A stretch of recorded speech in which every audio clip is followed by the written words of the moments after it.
Okay, I technically kind of lied in the title because it's not Swampfire, it's just a Mythosian. Because I forgot to put the Omnitrix on his chest. Or you could just chalk it up to an animation error because it was.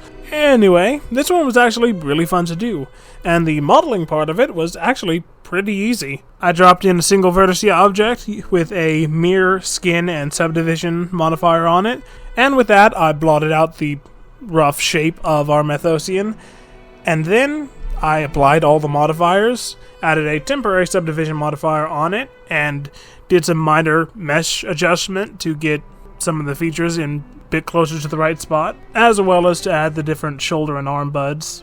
After that, I took off that subdivision modifier without applying it, and then put on a multi-resolution modifier, and then finished up the detail work with some sculpting. Or at least that was it for the body.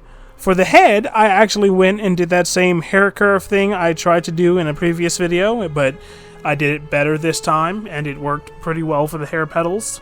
I made the eyes out of two different cube objects, one of them black, one of them glowing green, because a regular eyeball wouldn't really work for the eye shape.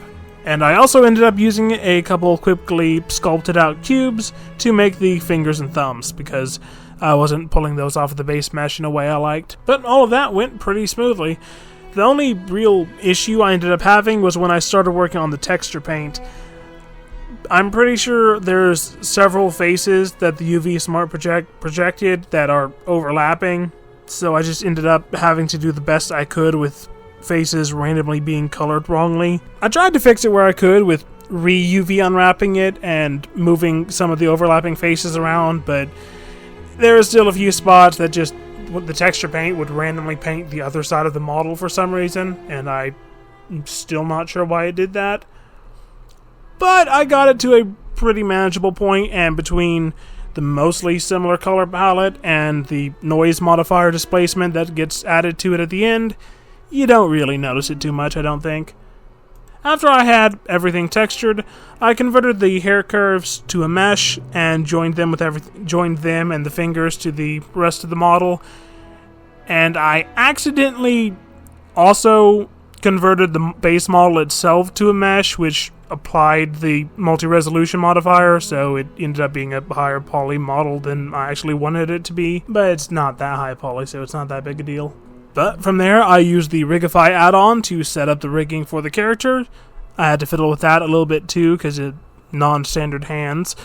But I got it working eventually, and then did the animation. The fire animation is a sphere with 3 different metaball particle sims coming off of it, and the growing plant life is just the Ivy Gen modifier. And I actually used the texture painted texture for the Ivy texture as well. I probably gotta start making some meatloaf here soon, so I will see you in the next video. Enjoy the rest of this one.